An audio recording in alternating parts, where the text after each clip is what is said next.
Bwana Yesu asifiwe. Salamu alaikum wa rahmatullahi wa barakatuh. Je, nani alianzisha sabato? Ndio mada ambayo naenda kuwasilisha kwa dakika 20.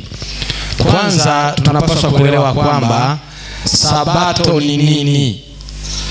Sabato ni nini? Uzuri hawa ni Waarabu. Kwa mujibu wa lugha ya Kiarabu na Kiebrania, sabato ni siku ya mapumziko. Naomba msikilize vizuri. Kwa lugha ya Kiarabu na kwa lugha ya Kiebrania, sabato ni siku ya 7 ya mapumziko. Kwa sabato haina tafsiri nyingine.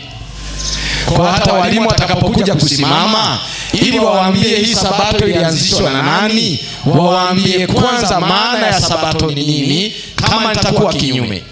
Sabato ni siku ya 7 ya mapumziko. Sasa nani aliyeianzisha? Mwanzo 1:1. Mwanzo 1:1 nasema, hapo mwanzo Mungu aliziumba mbingu na nchi. Hapo mwanzo Mungu aliziumba mbingu na nchi. Nayo nchi ilikuwa ukiwa. Na nchi ilikuwa ukiwa, utupu na giza lilikuwa juu ya uso wa nchi. Kwa hiyo maandiko ya Torati yanatuambia hapo mwanzo Mwenyezi Mungu aliziumba mbingu na nchi. Kwa hiyo Mungu ni muumbaji wa mbingu na nchi. Na ninyi wenyewe ni mashahidi ya kwamba Mwenyezi Mungu ndiye aliyeziumba mbingu na nchi. Akaumba. Ninyi Waislamu ni mashahidi, Wakristo ni mashahidi. Vitabu vinaelezea kwamba Mwenyezi Mungu aliumba mbingu na ardhi kwa siku 6. Kwa hiyo baada ya Mwenyezi Mungu kuumba mbingu na nchi, nini kiliendelea? Naomba unisomee kitabu cha Mwanzo sura ya 2 mstari wa 1 hadi wa 3. Basi mbingu na nchi zikamalizika. Basi mbingu na nchi zikamalizika, na jeshi lake lote. Na siku ya 7 Mungu alimaliza kazi yake yote ya uumbaji aliyoifanya. Twende. Akastarehe siku ya 7. Mungu akastarehe siku ya 7, akaacha kufanya kazi yote ilikuwa imekamilika. Mungu akaibarikia siku ya 7, akaitakasa. Kwa sababu katika siku hii ya 7 Mungu alimaliza kazi yake yote, akaacha kufanya kazi yake yote aliyokuwa anaumba na kufanya. Kwa hiyo sabato ni pumziko la siku ya 7. Kwa nini iwe pumziko la siku ya 7? Mwenyezi Mungu aliumba mbingu na ardhi kwa siku 6, na hii siku ya 7 alikuwa amemaliza kazi yake yote. Maandiko ya Torati yanasema Mwenyezi Mungu akaibariki siku ya 7 na akaitakasa. Kuitakasa ni neno kutoka lugha ya Kiebrania likimaanisha kuitenga. Akaitenga kwa ajili ya ibada. Kwa hiyo Mungu mwenyewe ndiye anaanzisha sabato. Je, Qur'ani inasema Mwenyezi Mungu aliumba mbingu na ardhi kwa siku ngapi? Qur'ani sura Al-Araf aya ya 54. Mwalimu wangu nipigie Qur'ani. Qur'ani 7:54. Qur'ani 7:54. Naomba nipigie shehe wangu, mwalimu wangu. Qur'ani 7 na ile aya ya 54. Twende. Qur'ani 7 na ile aya ya 54. Twende mwalimu wangu. Inasema, twende. Inna rabbakum alladhi khalaqa samawati wal arda. Twende. 6 ayyam. Wastawa 'ala al-'arsh. Inasema, ndio. Hakika Mola wenu ni Mwenyezi Mungu. Hakika Mola wenu ni Mwenyezi Mungu aliyeziumba mbingu na ardhi kwa siku 6. Kisha akatawala juu ya ardhi yake. Jamani, Bwana asifiwe. Hiyo ni Qur'an tukufu. Inasema Mwenyezi Mungu akaumba mbingu na ardhi kwa siku 6, na kisha siku ya 7 akatawala juu ya ardhi yake. Kwa hiyo sasa tunaposema sabato, unajua lazima hawa waelewe, asije akasema sabato ni dini. Hapana, sisi wa sabato ni wa Kristo tunaopumzika siku ya 7. Sabato maana yake ni pumziko la siku ya saba, ambalo nani alianzisha? Ni Mungu mwenyewe, baada ya kuumba mbingu na ardhi kwa siku 6. Mwalimu wangu, nisomee kitabu cha Kutoka 20 mstari wa 10. Kutoka 20:10 inasemaje? Lakini siku ya saba, lakini hii siku ya saba, Sabato ya Bwana Mungu ndiyo Sabato. Hiyo naomba muelewe. Siku ya saba ndiyo Sabato. Ndio maana tukasema Sabato ni pumziko la siku ya saba, ambalo wanadamu wanapaswa kufanya ibada. Maliza mwalimu wangu. Lakini siku ya saba ni Sabato ya Bwana Mungu. Kwa Mungu akatangaza hii siku ya saba ambayo alikuwa amekamilisha kazi ya uumbaji wake. Mungu mwenyewe akaitangaza kwenye Torati ya kwamba lakini siku ya saba ndiyo Sabato. Kwa hiyo unapaswa kuelewa, tunapozungumzia Sabato ni siku ya saba, ni sawa na kuuliza ya kwamba ibada ya siku ya saba ilianzishwa na nani? Na Mungu mwenyewe, na akaagiza ishikwe. Torati 5:12. Torati 5:12 Torati inasema, twende mwalimu wangu, inasema ishike siku ya Sabato. Mwenyezi Mungu anasema katika Torati, ishike siku ya Sabato uitakase kama Bwana Mungu wako. Hii eleweke, uishike Sabato. Kwa nini? Kwa sababu Bwana Mungu wako amekuamuru. Kwa hiyo ibada ya siku ya Sabato iliamriwa na Mwenyezi Mungu Subhanahu wa Ta'ala, baada ya kufanya mbingu na ardhi kwa siku 6, na ya saba akaifanya kuwa Sabato. Sabato ni pumziko la ibada katika siku ya saba. Bwana Yesu asifiwe. Amen. Hiyo lazima ieleweke. Qur'ani 7:163 hadi 164. Twende mwalimu wangu, sikibaki dakika 10 niambie. Yes. Qur'ani 7:163 hadi 164. Qur'ani 7. Twende. Surati Al-Araf na ile aya 163. Twende mwalimu wangu. Inasema, wa yasaluhum 'anil qaryati allati kanat hadirat al-bahri ya'duna fi as-sabti wa ya'tihim khitamuhum yawm sabtihim shura'an. Sema fasili yake. Sawa. Na waulizeni habari za mji ambao ulikuwa kando ya bahari walipokuwa wakivunja sheria ya Jumamosi ambayo waliambiwa ya kwamba wasifanye kazi katika siku hiyo. Wafanye nini? Ibada tu. Qur'ani inasema, na wakumbuke habari za wale miongoni mwenu walioambiwa wasifanye kazi siku ya Jumamosi, wafanye ibada tu. Na Jumamosi ndio siku ya saba. Wakibisha watatuambia Jumamosi kwa Kiarabu inaitwaje? Inaitwa Yom Asabt, siku ya saba ya mapumziko. Hiyo hawezi kuruka. Ijumaa inaitwa Yom Aljuma, siku ya makutano. Na ninawaambia kwa nini iliitwa hivyo. Kwa sasa Mwenyezi Mungu anasema katika Qur'ani, waliamrishwa siku ya Jumamosi ambayo ni siku ya saba wasifanye kazi yoyote, wafanye ibada tu. Hebu soma 64. Kazi yao ilikuwa nini? 64 katika hiyo aya tu. 64. Twende mwalimu wangu. 64 inaendelea, nasema 164. Sawa. Surati Al-Araf ambayo ni sura ya 7 aya 164. Twende mwalimu wangu. Inasema, twende. Na wakumbushe wakati baadhi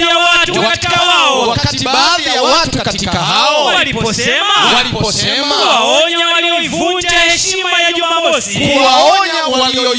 heshima ya Jumamosi kwa kuvua na hali ya kuwa walikuwa wamekatazwa.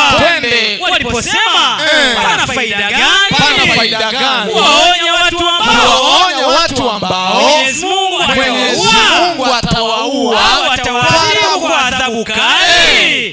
watu waliokuwa wanavunja Jumamosi Mwenyezi Mungu aliwaonya, lakini Mtume anasema Mwenyezi Mungu anasema kuna haja gani ya kuwaonya watu ambao Mwenyezi Mungu atawaadhibu kwa adhabu kali? Na ukisoma hiyo aya ya 166, Mwenyezi Mungu alitoa laana kwa wale ambao walikuwa wakiendelea kuvunja siku ya Jumamosi wakati hawataki kufanya ibada. Mwenyezi Mungu amesema fanya ibada, Mwenyezi Mungu alitoa laana kwao. Soma 166 aya yake hiyo, Qur'an 7:166. Qur'ani 7 sura al-Araf na ile aya 166. Twende mwalimu wangu. Nitaisoma kama ifuatavyo. Qur'ani inaendelea inasema ya kwamba twende 166 na walipotakabari wasiache waliokatazwa tukawaambia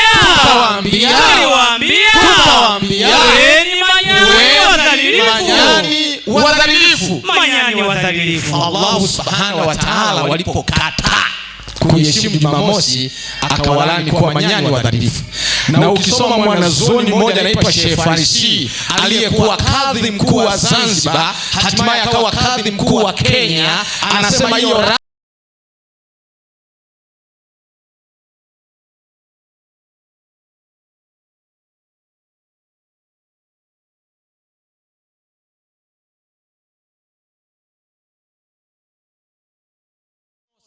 ni amri ya nani? Ni amri ya nani? Nifungulia Qur'ani 4:47. Amri ya kufanya ibada siku ya Jumamosi Sabato ni amri ya nani?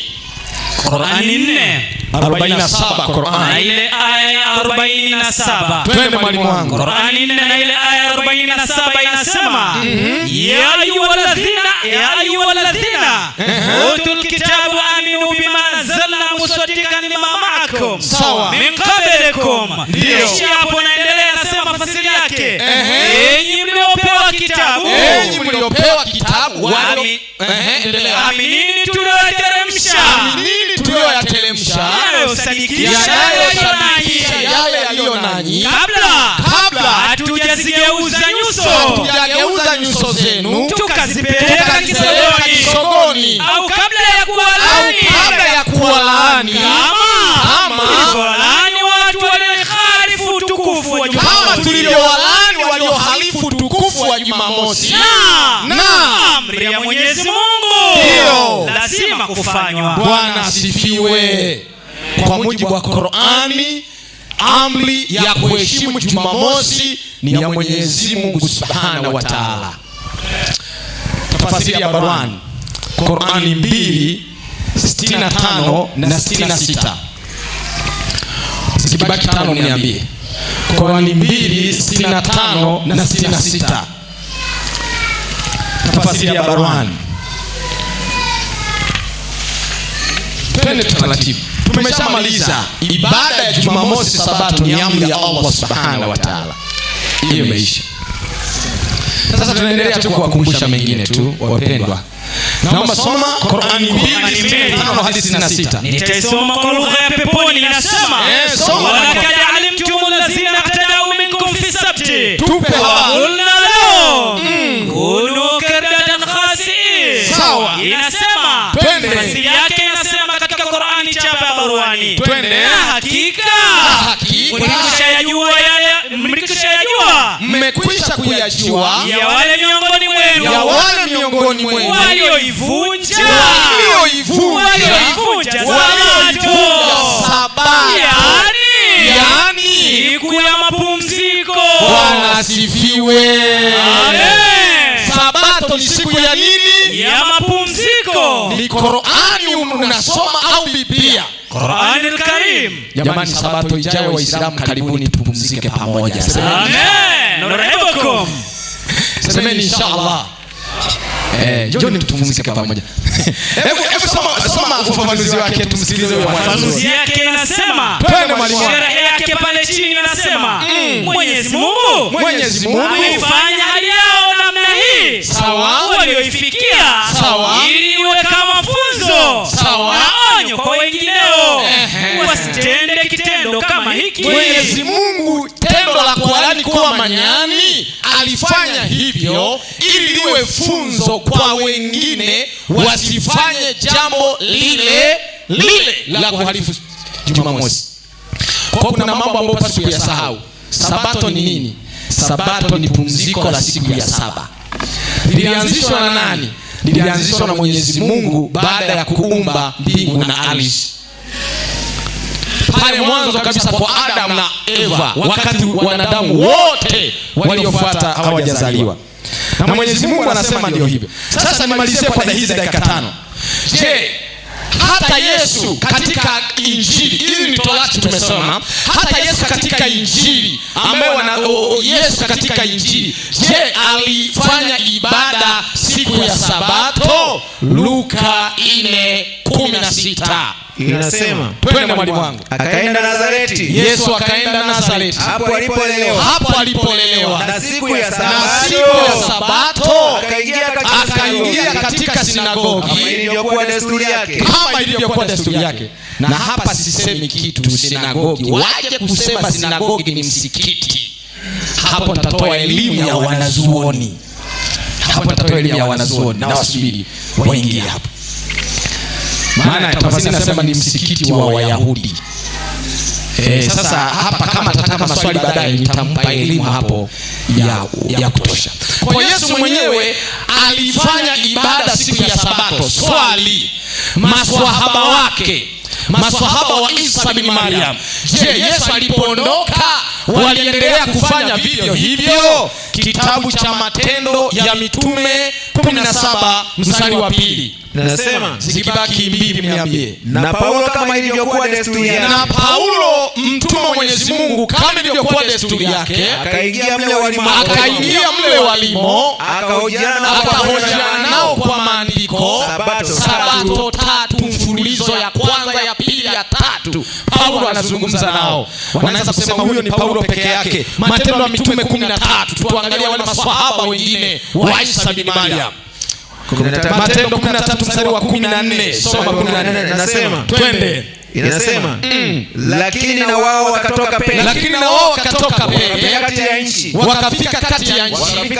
Wakafika Antiokia.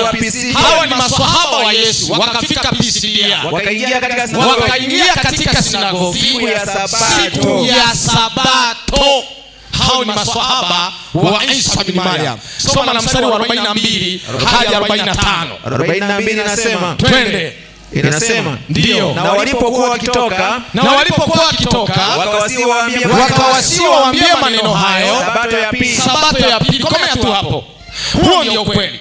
Ibada ya Sabato ilianzishwa na Mwenyezi Mungu Subhanahu wa Ta'ala wakati hata mimi sijazaliwa, Ibrahimu hajazaliwa, wote hawa Isa hajakuja ulimwenguni. Hata Isa alikuja akaikuta ulimwenguni ni Sabato ipo, akaendeleza, maswahaba wake wakaendeleza, na Qur'an imekubali. Ilikuwa ni amri ya Mwenyezi Mungu. Sasa kitu ambacho nataka niwaambie, hii Sabato haikomei tu duniani. Mwenyezi Mungu katika kitabu cha Torati anasema hii Sabato hata tukienda mbinguni tutakuwa tunafanya ibada siku ya saba, Sabato takatifu. Isaya 66 aya 22 hadi 24. Itakuwa namna hii, kama vile mbingu mpya nitakazofanya nitakavyokaa mbele zangu, asema Bwana, hivyo uzao wenu na jina lenu litakavyokaa. Na itakuwa mwezi mpya, hata mwezi mpya, na Sabato, hata Sabato. Wanadamu wote wataenda kuabudu mbele ya Mwenyezi Mungu Subhanahu wa Ta'ala kule mbinguni. Amen. Kwa kitu ambacho pasi kusahau, Sabato ni nini? Ni siku ya saba ya mapumziko. Ilianzishwa na nani? Na Mwenyezi Mungu baada ya kufanya mbingu na ardhi kwa siku 6, ya saba akaifanya kuwa Sabato takatifu, ibada, watu kupumzika ibada. Na by the way ni kwamba kwenye Qur'an hakuna mahali Qur'ani inaamrisha watu wafanye ibada siku ya Ijumaa. Hakuna. Mimi sinakwambia na ushahidi, hakuna. Bwana awabariki. Asante. Mhadhiri, sasa nimkaribishe mwenyekiti kwa ajili ya kuendelea na upande wake. Karibu mwenyekiti, usisahau tena kuambia wako hoi. Takbir. Takbir. Takbir. Waislamu raha usio raha. Wanaosema raha mikono juu. Asanteni sheni. Kwanza kabisa naomba tutambue uwepo wa mwenyekiti wa halmashauri ya kata ya kwa mujibu wa Baraza Kuu la Uislamu nchini Tanzania BAKWATA, kwamba kiongozi wetu na yupo hapa kwa niaba ya shekhe wa kata pia. Shekhe, tafadhali hapo ulipo, kwa heshima yako, sina nidhamu ya kukunyanyua, lakini nipenda tu watu wajue kwamba mwenyekiti wa baraza wa kata huko, basi usimame tu walau wakuone kwamba upo hapa. Tunaye hapa kwa niaba ya shekhe wa kata. Takbir. Imeeleweka hiyo. Sasa maana yetu, nani alianzisha Sabato? Nani alianzisha? Tunajua Sabato kama ni siku ya kuabudu, Sabato ni ibada. Nani alianzisha Sabato? Hii ndio mada yetu. Kwa hiyo tusikukuruke alafu tukawa tunajitekenya huku tunacheka wenyewe. Yaani ifike pala tueleze nani alianzisha Sabato. Mada yetu iko hapo, na mimi naomba nisiwe na maneno mengi.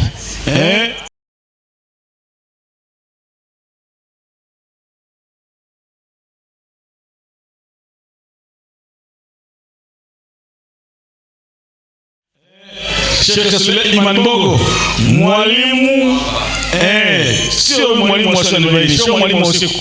Unaona bwana, mwalimu wa usiku utasikia Yesu Mungu, kesho mwana wa Mungu, kesho Yesu sijui ndio mtume, kesho yani hivyo ndio au mwalimu wa usiku. Huyu ni mwalimu wa mchana kope, anakwenda kufundisha. Nani alianzisha Sabato? Karibu mwalimu, utuweke sawa na sisi tunatega masikio, maana nilikuwa ninasinzia hapa, sikuwa naelewa chochote kilichokuwa kinatolewa. Sasa hivi sisinzie.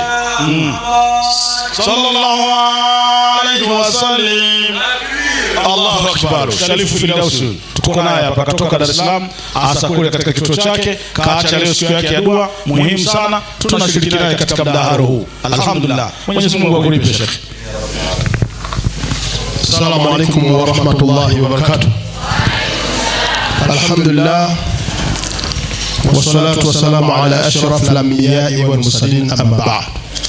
Verily God was, and He sees the way He was even before created time and space. He is all along immutable. He knows what was, and He knows what is, and He knows what is in store, and He knows the non-existent, and the non-existent have been there. He knows the non-existent. How would that be? Wassalatu wassalamu ala ashrafil anbiya'i wal mursalin, amma ba'd. Ndugu zangu watukufu wa Islam, baada ya kushukuru Allah subhanahu wa ta'ala, Mola mlezi ambaye ametumba sisi na wale wa kabla yetu kwa makusudio mazima ya kuweza kumcha yeye Allah subhanahu wa ta'ala. Wenzetu wametoa somo hapa kwamba Sabato kaanzisha nani, lakini wameanza kwa kujichanganya, na mtashuhudia ukweli. Wameitumia Qur'ani kwa sababu wamejifundisha wenyewe, lakini Qur'ani madhumuni ya kuzungumza habari ile. Je, Sabato ipo ama haipo? Na kama haipo, hii wanaoifuata wao imeanzishwa na nani? Tutakutajieni mpaka mji na mwaka ulioanzishwa Sabato wanaoifuata hawa Wakristo waliopo hapa katika mji wa Kolo. Kwanza tuanze na Qur'ani. Yeye mwenyewe kanukuu aya ambazo hazieleweki, anakuwa kama kasuku. Kasuku anaweza akataja kitu ambacho hakijui. Kwa mfano, ametoa maandiko ndani ya Biblia akasema Sabato kaanzisha Mungu kwa sababu alipoumba siku sita, siku ya saba akapumzika. Yani maana yake siku ya saba akachoka, Mungu akapumzika. Hivi Mungu anapumzika kwa jamaa? Anachoka? Yani umeanza udhaifu, umeanzia mwanzo kabisa. Alafu kingine sasa anasema Mungu aliumba siku sita, siku ya saba akapumzika, akastarehe. Yani Mungu kama mfano kaenda ameenda kwenye hoteli akaamua kupumzika kwa ajili ya mashovu ya kazi aliyoifanya. Wakati Qur'ani inakataa Mwenyezi Mungu ameumba mbingu 7 na ardhi 7, hajamkuta machovu. Wenzetu wanasema Mungu alichoka na alipumzika. Sasa angalia uongo alioanza nao. Hebu kwanza mwanzo, kwanza soma Qur'an. Mimi sipendi kuanzia Biblia. Qur'an sura ya 7 aya 54. 7:54. Sikiliza aya Qur'an inasemaje? Kitabu kisichokuwa na shaka inasema baada ya a'udhu billahi minash shaitani rajim. Naam. Bismillahir rahmanir rahim. Anasema Mwenyezi Mungu katika sura ya 7 aya ya 54. Naam. Anasema hivi, soma. Samaki mbichi huyu na mkaanga mwalimu. Nenda spidi kidogo. Hakika Mola wenu ni Mwenyezi Mungu aliyeziumba mbingu na ardhi kwa siku 6. Aliyeziumba mbingu na ardhi kwa siku 6. Kisha akatawala juu ya arshi yake. Ufunika usiku kwa mchana, ufuatia upesi. Ndio. Na kufunika mchana kwa usiku. Ndio. Ufuatia upesi. Inatosha. Angalia aya katoa mwenyewe ushahidi kwamba Qur'ani inathibitisha Mungu ameumba mbingu na ardhi kwa muda wa siku 6. Twende kwenye aya yake tuone siku 6 kweli. Mwanzo 2:1. Sikilizeni mwenyewe alafu muone hawa hawajui maandiko. Hiyo aliyetoa anaitumia hiyo na mtaona sio siku 6. Angalieni hapa tunaanza. Mwanzo 2:1 inasemaje? Basi mbingu na nchi zikamalizika. Na jeshi lake lote. Ndio. Na siku ya 7 Mungu alimaliza kazi yake yote aliyoifanya. Rudia tena siku ya 7. Rudia tena hapo siku ya 7. Siku ya 7. Siku ya 7 Mungu alimaliza kazi yake yote aliyoifanya. Rudia tena. Na siku ya 7 Mungu alimaliza kazi yake yote aliyoifanya. Tulia. Hapo kuna siku 6. Siku ya 7 Mungu alimalizia kazi. Maana siku ya 7 alifanya kazi akamalizia. Sasa 6 ziko wapi hapo? Unaona uongo. Kwa hiyo siku ya 7 Mungu alifanya kazi akamalizia. Kama alijenga nyumba akabakisha choo, siku ya 7 akamalizia choo. Sasa alifanya siku ya 7. Sio siku ya 6 wewe. Hao elimu hawana. Kwa hiyo baada ya kuona sasa akaamua kuingia ndani ya Qur'an. Sasa napeleka darasa kanisani. Akasoma Qur'an sura ya 7 aya 163. Tunairudia, alafu sikilizeni kilichofundishwa na mwisho wa wote mtajua sabato wanaoifuata hao imeanzishwa na nani. 163 Qur'an. Naam. Inasema bala billahi minash shaitani rajim bismillahir rahmanir rahim. Nawaulizeni habari za mji ambao ulikuwa kando ya bahari. Tulieni. Kwanza hapa Qur'ani imeanza kwa kusema na waulizeni ambao watu wa mji. Yani habari hizi ni watu wa mji fulani, sio dunia nzima. Kwanza ni sehemu maalumu. Ni mji. Watu wa mji huo. Watu wa mji huo. Sio watu wa dunia nzima. Watu wa mji huo. Walipokuwa wakivunja sheria ya Jumamosi. Jamani ni watu wa mji. Na tutaujua hata kwa mujibu wa Biblia. Ni mji gani? Twende. Ambao waliambiwa wasifanye kazi katika siku hiyo. Jamani watu wa mji huo waliambiwa wasifanye kazi siku hiyo. Wafanye ibada tu. Na kazi yao ilikuwa uvuvi. Jamani ni wavuvi. Sasa sijajua kama hawa tuonyeshe nyavu zao ziko wapi. Wanaokusudia ni watu wa mji mmoja tu, tena ni wavuvi. Jamani Dodoma kuna bahari? Sio wachungaji hapa. Kuna bahari hapa? Sio wasabato hawa. Uongo. Twende, endelea. Samaki wao walipowajia juu siku ya Jumamosi zao. Samaki wao walipowajia juu siku za Jumamosi zao. Tulia kidogo. Eti kanuku Kiarabu eti nasema kwa Kiarabu yaumu sabti. Waje atuambie yaumu sabti sio siku ya 7. Ndio tafsiri yake hiyo. Yaumu sabti siku ya 7. Na yaumul ahad siku ya ngapi? Huyu haelewi. Mfano jamani, Kiswahili cha kawaida. Hivi ukisema Jumamosi, mosi ni ngapi? Mosi ni ngapi? Mosi jamani ni 7, mosi ni 1. Kwa hiyo ile sikukuu ya Mei Mosi inakuwa ni mwezi wa 5 tarehe 7 ama tarehe 1.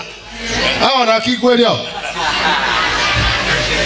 Hesabu mwenyewe. Jumamosi, Jumapili, Jumatatu, Jumanne, Jumatano, Alhamisi. Ijumaa. Siku ya ngapi hiyo? Sasa wameenda shule hao ovyo. Kwa hiyo hoja ya msingi ni kwamba hawa wanataka kupoteza watu. Endelea na maandiko. Inasema na siku isiyokuwa ya Jumamosi Mungu aliwapa mtihani watu wa mji. Siku ambayo sio ya Jumamosi, samaki hawaonekani kwa wingi. Siku ambayo ilikuwa Jumamosi, Mungu akawapa mtihani, wakawa samaki wanajirusharusha juu, ili Mungu atazame amri waliopewa wataitekeleza ama wataivunja. Endelea. Na siku isiyokuwa Jumamosi, jamani, unazungumziwa wavuvi hapa. Hawakuwa wakiwajia hivyo. Hawakuwa ikiwajia hivyo. Weka alama hapo, tutarudia. Mji gani kwa mujibu wa Biblia? Nehemia 13:16. Huo hapo. Walikuwa hawana hiyo. Wanaandika, wanasema safi, ametuonyesha safi. Safi kweli. Nehemia 13:16. Nehemia 13:16 inasema mwalimu. Inasemaje? Katika kitabu cha Biblia 13:16, kitabu cha Nehemia. Naam. Nimeipata mwalimu, na hii hapa naisoma. Inasemaje? Inasema mtukuzeni Bwana Mungu wenu. Nehemia 13:16. Nasoma Yeremia. Nehemia. Mimi nasoma Yeremia. Ulisoma Yeremia ambayo ndiyo Yeremia. Twende. Sasa hapa nataka watu wajue ukweli. Qur'ani ilisema na waulizeni habari za watu wa mji ambao walipewa amri ya kufanya ibada siku ya Jumamosi, lakini wakaivunja. Kwa hiyo ya Sabt maana yake ni siku ya Jumamosi. Na unaposema Sabato, ibada za Sabato, yani unasema ibada za siku, sio dini kwanza. Sabato watu wajue ni siku, sio dini. Kwa hiyo unaposema ya Sabt ni siku ya saba, ni siku ya Jumamosi. Nehemia. Ukitoka Ezra unaenda Nehemia. Sasa wakati wanaendelea kutafuta andiko, kitu ambacho watu wanatakiwa kufahamu. Umeipata Nehemia? Wewe naomba nisomee kwanza nithibitishe Sabato wanaoifuata hawa wameitoa wapi. Nehemia. Wewe naomba nisomee kitabu hiki hapa. Hiyo Nehemia nakufungulia kwenye simu. Nehemia sura ya 13 aya ya 16. Ngoja kurahisishia kwenye Biblia hapa ya kwenye simu. Umeipata? Ushaipata eh? Sura ya 13 aya ya 16. Inasema tena watu wa Tiro. Jamani sikilizeni. Rudia tena. Tena watu wa Tiro. Jamani, Tiro ni mji. Tena watu wa Tiro. Tena watu wa Tiro. Jamani, si watu wa dunia nzima kama ilivyosema kwenye Qur'an. Ni watu wa mji fulani. Tena watu wa Tiro. Waliokaa humo walileta samaki. Jamani, tulikuwa tunazungumzia wavuvi, ndio hawa wanatajwa ni watu wa Tiro. Walileta samaki na biashara za kila namna. Wakauzia wana wa Yuda katika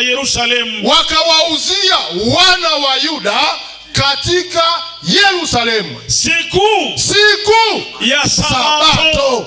Waislamu takbir. Naomba arudie tena kwa sababu walikuwa hawajui watu hao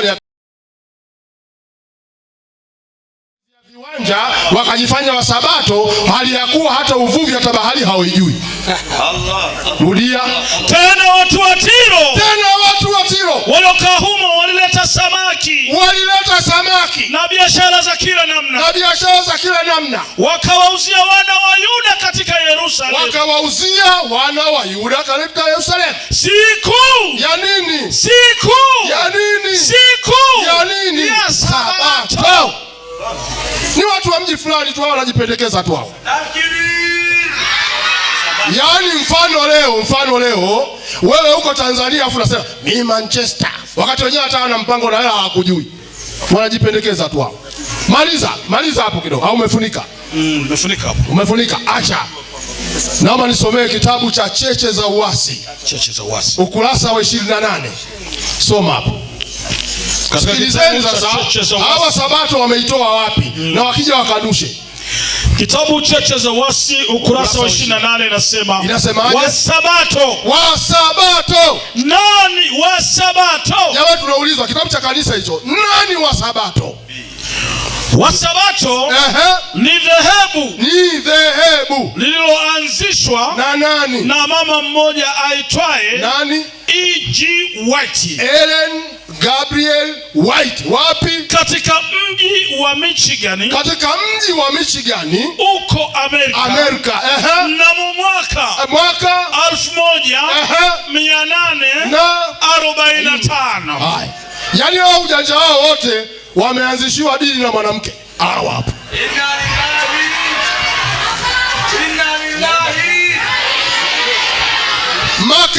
Makelele yao yote dini yao wameanzishiwa na mwanamke. Amerika huko, hii ni kampuni ya yu mama Ellen Gabriel White. Kaanzishia kampuni, wao wakachukua ni dini. Endelea. Wasabato wapo hapa petu. Wapo hata hapa, wapi hapa? Panaitwaje vile? Koloasi. Hata hapa ndio wao hapa. Karibu madhehebu yote ya Kiprotestanti yanawakataza waumini wao ndio wasivute sigara wala wasinywe pombe. Unaona? Yaani wao wamepanga mpango kwamba waumini wao wanakatazwa wasivute sigara, waendelea, au wasicheze ngoma zao za utamaduni, au wasisuke nywele, kadhalika. Msingi wa mafundisho haya unakaa wapi? Ndio Biblia ambayo ni msingi wa madhehebu yote ya Kiprotestanti. Biblia ambayo ni msingi ya watu wote wa Kiprotestanti. Haisemi chochote juu ya miiko hii. Haisemi chochote juu ya haya mafundisho haya. Wengi wanatafsiri mambo haya kama vilema au dhambi. Lakini hivyo ni vilema ikiwa mtu anakunywa au anavuta kupita kiasi. Ndio. Hivi kwamba anaikosea jumuiya au familia yake haki fulani. Endelea. Swala kubwa ni kwamba kila tunalolitenda tutalifanya kwa uhakika, kwamba hatutoidhuru familia yetu au jumuiya yetu. Endelea. Na tufanye yote kwa sifa na utukufu wa Mungu. Endelea. Hata mtunzi wa Zaburi anasema utukufu wa Mungu. Hata mtunzi wa Zaburi anasema hata Biblia kuwa mvinyo uburudisha roho. Na huenda ndivyo sababu Bwana Yesu aliweza kugeuza maji yawe pombe wakati wa harusi. Endelea. Naenda moja kwa moja. Kwa nini? Kwa nini Wasabato wanafanya ibada zao siku ya Sabato, yani Jumamosi na sio Jumapili? Kwa nini? Endelea. Kwa nini Wasabato wanafanya ibada zao siku ya Sabato, yani Jumamosi na sio Jumapili? Kwa nini? Kufuatana na jadi ya Wayahudi. Jamani, kufuatana na jadi ya Wayahudi. Sabato ni siku yao takatifu. Swala hili linahitaji maelezo marefu. Ndio. Nitakueleza siku nyingine. Lakini jadi ya Kikristo inafanya siku ya Jumapili hiyo ndio siku ya Bwana. Siku ya ufufuko wa Bwana Yesu. Ambaye ameleta mambo mapya na kuonyesha kwamba mtu sio. Inatosha. Kwa hiyo hawa wanamfuata mwanamke, mama wa Kimarekani, kaanzisha kampuni, wao wakageuza kuwa ni dini. Mwalimu, hapo kuna kitu. Maliza. Inasema ambaye ameleta mambo mapya kuonyesha kwamba mtu sio kwa ajili ya Sabato, bali Sabato kwa ajili ya mtu. Kwa hiyo Jumapili ni siku ya heshima kwa Wakristo wote wanaotambua Kristo mfufuka. Nje ya hayo ni ubatili na ni matatizo ya mwanadamu. Unaona? Kwa hiyo hawa ni wabatili kama wabatili wengine tu. Na leo walikuwa wanatangaza Yesu kafa, kumbe hao wanaoamini siku ya Jumapili ni wale wanaoamini ufufuko wa Yesu. Na hao wanatangaza wanaamini ufufuko wa Yesu, kumbe wanaenda tofauti na mafundisho. Kwa hiyo ni mawabatili tu kama wabatili wengine wa kawaida. Waislamu takbiri. Allah. Wakristo haleluya. Hahami mtu hapa. Paka kieleweke. Waislamu takbiri. Sasa baada ya kuona maandiko, tumeona maandiko yameweka wazi. Lakini jambo la msingi, naomba rudi katika Qur'an. Nenda katika sura ile ya 7 aya 164. 164 Qur'ani inasema. Ndio. Bismillahirrahmanirrahim. Na wakumbushe ndio wakati ndio baadhi ya watu katika hao waliposema na kuwaonya waliovunja heshima ya Jumamosi kwa kufua na hali ya kuwa wamekatazwa. Waliposema pana faida gani au atawaadhibu kwa adhabu kali papa hapa. Dakika ngapi? Wakasema, subiri, dakika zangu zimebaki chache. Katika mambo ambayo nataka yaweze kufahamika, tumeona mafundisho wa Sabato haya tunawaona hapa. Mafundisho yao hayakuanzishwa na Mungu, wameanzishiwa na mwanamke. Lakini jambo baya kabisa ni kuonyesha wazi kwamba usabato kama usabato hauna asili, kwa maana asili wanaotaka kutufundisha wanaamini kwamba ni mafundisho ya Mungu, hali ya kuwa vitabu vinakataa. Lakini jambo baya ni kuonyesha wazi kwamba mafundisho ya Mungu hawayafuati, wanafuata mafundisho ya watu ambao yameanzishwa na binadamu. Lakini jambo ambalo nataka kumalizia katika dakika za mwisho ni kwamba naomba nisomee Waibrania 4:4. Nimalizie hapo. Waibrania 4:4 mpaka 7. Waibrania 4:4 mpaka 7 inasema mwalimu.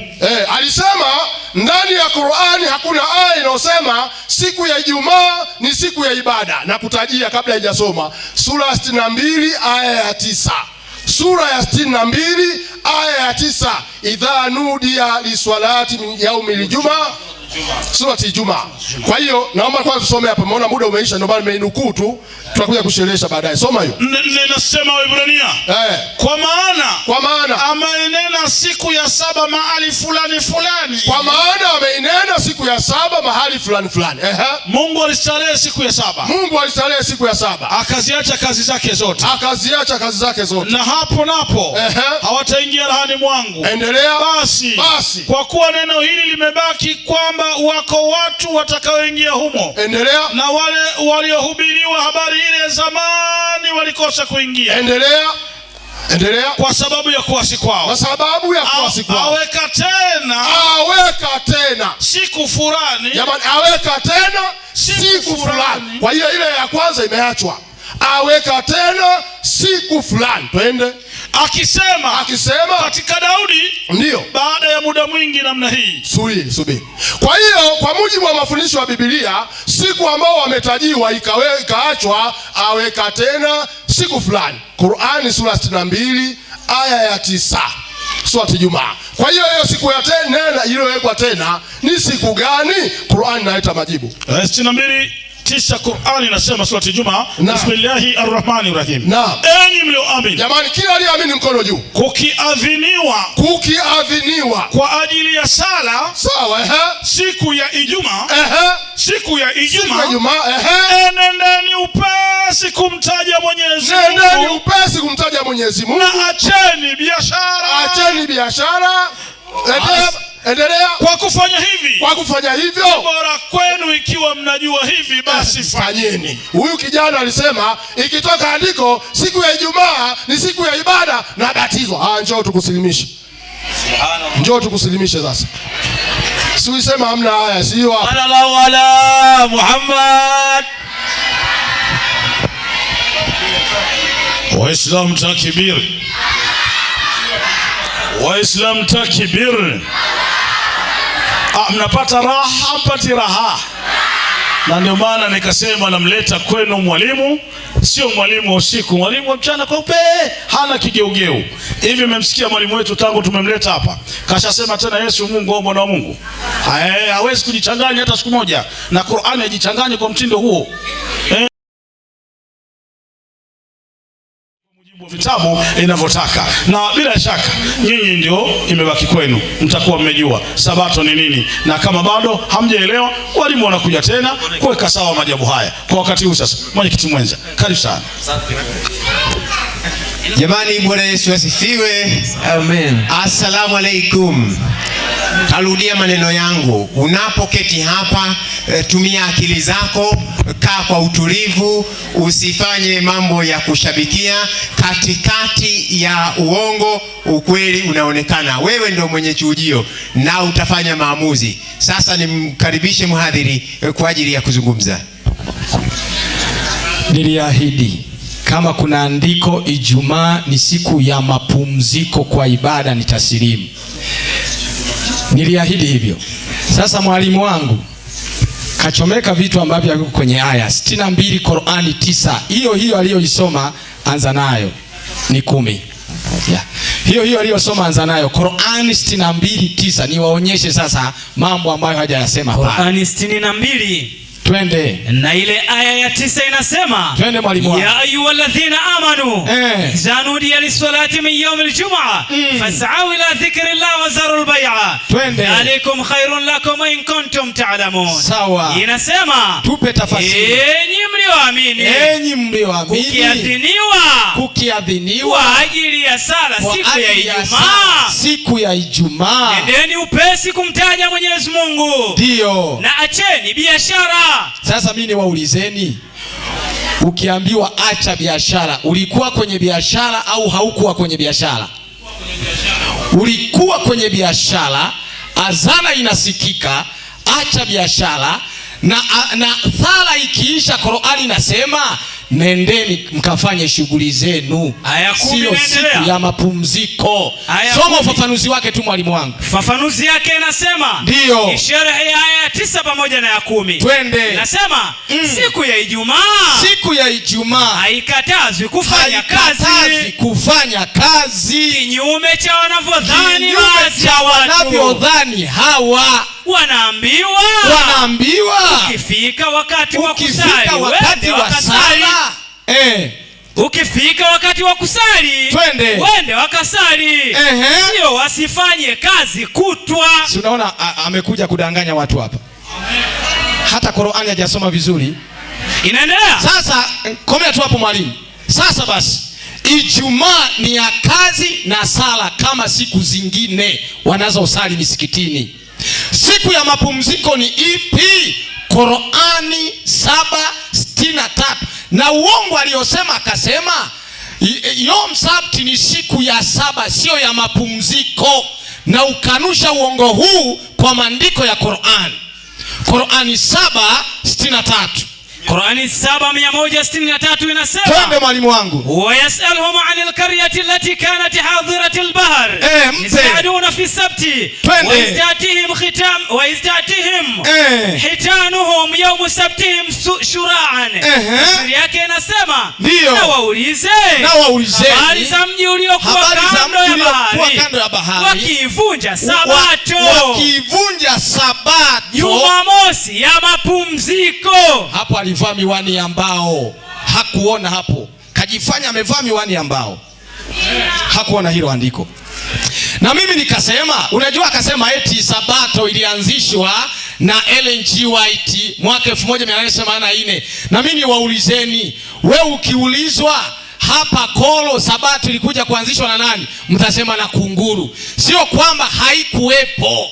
Ilikuwepo, ila Kolo sabato haikuwepo. Akatuma missionari kunguru kuja kuendeleza sabato. Ellen G. White alikuwa missionari wa kuendeleza, lakini sabato ilikuwepo Kutoka 20 mstari wa 10 kule kwenye Torati kabisa. Hata Ellen G. White hajazaliwa, Ibrahimu hajazaliwa, Isa hajazaliwa, Muhammad hajazaliwa. Sabato ilikuwepo. Kile kilichofanyika ni kama kilichofanyika Kolo. Kulikuwa hakuna sabato, kunguru akaja kuanzisha, lakini sabato ilikuwako kwingine. Kutoka 20:10. Twende hiyo. Kutoka 20 na ile aya ya 10. Twende mwalimu. Inasema, lakini siku ya 7 ni sabato ya Bwana Mungu wako. Ni ya Ellen G. White. Ni ya Bwana Mungu wako. Hiyo alijifanya haoni. Au ni ya kwangu mimi Bahebe Kashmiri. Sasa kubwa kuliko ambayo hawataki kabisa kupita pale. Qur'ani Barwani 16:124. Qur'ani Barwani. Aje apite hapo sasa, hapo kwenye hili andiko. Qur'ani Baruani, fasiri ya Sheikh Baruani. Na ile aya 124. Qur'ani 16:124. Surati An-Nahr. Twende. Inasema inma ju'ilat as-sabt 'ala alladhina ikhtalafu fihi wa inna rabbaka illa yahkumu bainakum yawm al-qiyamah fima kanu fihi yakhtalifun. Inasema hakika siku ya Sabato Jumamosi. Ati nini? Jumamosi. Hebu soma sherehe ya mwanazuoni Farisi. Hapo sherehe yake inasemaje? Naomba msikilize. Qur'ani inasemaje hapo? Sherehe ya Sheikh Farsi. Hii Baruani. Twende. Inasema katika ile aya ya 124 sherehe yake hapo chini inasema wala sio kuitunza siku ya Ijumaa. Sikiza mbogo. Wala sio kuitukuza siku ya Ijumaa. Wala sio kuitukuza Ijumaa. Na kuiacha Jumamosi. Kama ilivyo katika Uislamu. Kumbe katika Uislamu haipaswi kuitukuza Ijumaa ukaiacha Jumamosi. Qur'ani hiyo inasema. Hebu endelea. Inasema kuwa ni kukhtilafiana. Kufanya hivyo ni kuhitilafiana. Na alivyokuwa akifanya Ibrahimu. Unaona? Kumbe kutukuza Ijumaa na kuacha Jumamosi unahitilafiana na Nabii Ibrahimu alayhi salam. Jamani, katika Uislamu ni Jumamosi. Natoa wito kwa Waislamu, karibuni Jumamosi tusali pamoja Sabato ya Bwana Mungu wako. Bwana asifiwe. Jamani, Bwana asifiwe. Amen. Ibrahimu alikuwa msabato. Naam. Simseme amina. Ibrahimu alikuwa msabato, na ndio maana Qur'ani inasema kutukuza Ijumaa ukaacha Jumamosi ni kuhitilafiana na Ibrahimu. Au tuongeze 120. Twende mwalimu wangu. Inasema inna Ibrahima kanat ummatan qanitan lillahi hanifa. Sawa. Wa lam yakun minal mushrikin. Inasema hakika Ibrahimu huwa mfano mwema na mnyenyekevu kwa Mwenyezi Mungu. Mwongofu wala kuwa mshirikina. Mwenye kuzishukuru neema zake Mwenyezi Mungu. Yeye akamteua na kumuongoa kwenye njia iliyonyooka. Haleluya. 123 inaendelea. Kisha tukakufunulia ya kwamba ufuate mila ya Ibrahimu mwongofu. Tunapaswa tufuate mila ya Ibrahimu.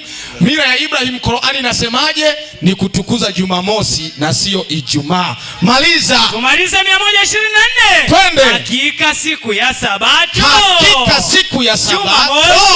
Bwana asifiwe. Wale waliokhtilafiana kwa ajili yake. Jamani, Bwana asifiwe. Amen. Jamani, Bwana asifiwe. Sasa hii Sabato Mungu alianzisha kwa sababu ya nani? Marko 2:27. Marko 2:27. Zimebaki mbili. Marko 2:27 maandiko matakatifu nasema. Twende. Inasema akawaambia Sabato ilifanyika kwa ajili ya wanadamu. Jamani, wangapi wanadamu hapa? Kama wewe ni mwanadamu nyosha mkono. Sabato, unaona hawa sio watu. Ndio majini. Lakini mimi sisemi. Jamani, wangapi wanadamu? Wanadamu oye. Sabato ilifanyika kwa ajili yako. Sasa alisema Mwenyezi Mungu alibadilisha siku nyingine. Naomba akirudi hapa atoe andiko, hiyo nyingine ni siku ipi? Siku ipi? Bado moja. Mwalimu wangu. Hiyo moja. Twende Waebrania 4:9. Waebrania 4:9 nasema. Basi wanajadili kidogo hapa. Twende mwalimu wangu.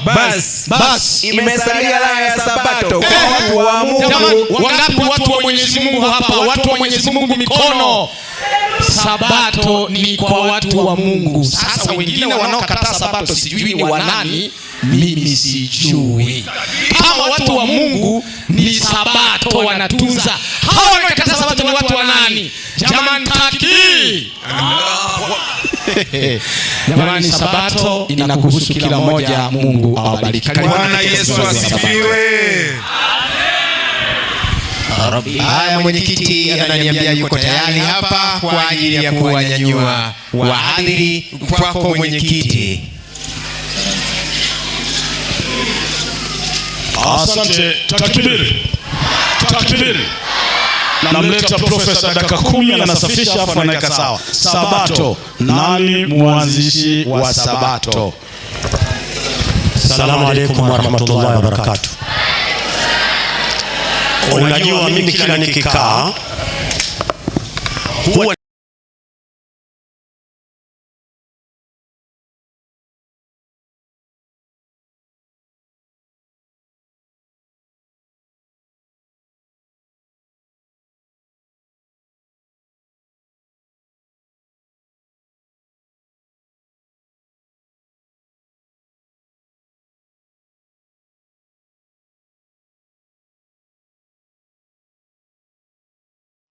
mtaalam wa kusoma Qur'an.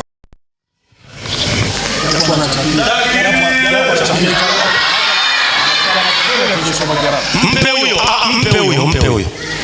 Huyo. Isaya 1:13. Naona unaipiga kabisa Qur'ani vizuri. Naomba tutege masikio. Hapa hakuna kuomba lifti kwa Muhammad wakati Yesu ana gari yake. Tusiombane lifti hapa. Hakuna kuomba lifti kwa Muhammad. Gari ndio maalim. 1:13 Isaya 1 na ile aya 13 inasema, naam, msilete tena matoleo ya ubatili. Mungu huyo kwenye Biblia ndio inasomwa huko. Mungu anasema msilete tena ubatili. Uvumba ni chukizo kwangu. Uvumba Mungu anachukia. Lingine mwezi mpya na sabato. Kuita makutano. Siyawezi maovu hayo. Na makutano ya ibada. Takbir. Kwa hiyo uvumba, sabato, Mungu anasema ni maovu. Hakuna kuomba lifti kwa Muhammad. Gari ya Muhammad imejaa. Mungu anasema sabato ni maovu. Kama wewe omba lifti, alafu akasema Mungu alimaliza kazi yake akapumzika siku ya 7. Sasa kama Mungu alipumzika siku ya 7, nyinyi mliumbwa na nani wakati Mungu kapumzika na mna miaka 20? Mungu kapumzika, nyinyi mliumbwa na nani?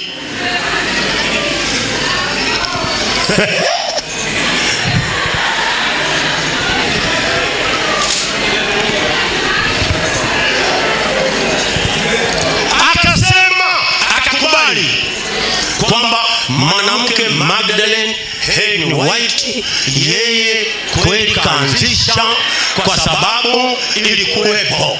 Biblia inasemaje kuhusu mwanamke? Wakorintho wa kwanza 14:34. Soma wewe. Wakorintho wa kwanza 14 na ile aya 30 na ngapi? 34 inasema, Wakorintho wa kwanza na ile aya 34 inasema, tumieni akili kama iwapasavyo. Wakorintho wa pili wa kwanza 14 na ile aya 34. Afa nilisoma aya 30, nilisoma Wakorintho wa kwanza 15 ni 14 aya 38. Wewe ukikosea tu kichwa changu kinaambia umekosea. Inasema wanawake, rudia tena, wanawake na wanyamaze katika kanisa. Subiri, wanawake wa kisabato mnaambiwa mnyamaze katika kanisa. Kwa sababu gani? Maana hawana ruhusa kunena, bali watii kama vile inenavyo Torati nayo. Safi. Endelea. 35 nao wakitaka kujifunza neno lolote wakitaka kujifunza neno lolote na waulize waume zao wenyewe nyumbani mwao. Biblia inasema mwanamke akiwa na shida akamuulize mumewe nyumbani. Swali, Magdalene Helen wapi? Alipata kibali wapi cha kuhubiri wakati Biblia imekataza?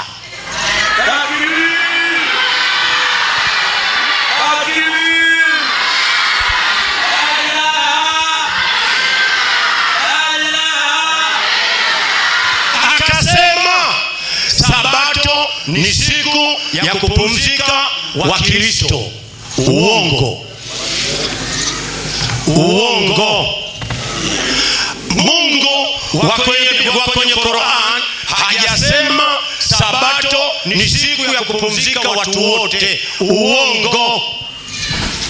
Ukija hapa utoe.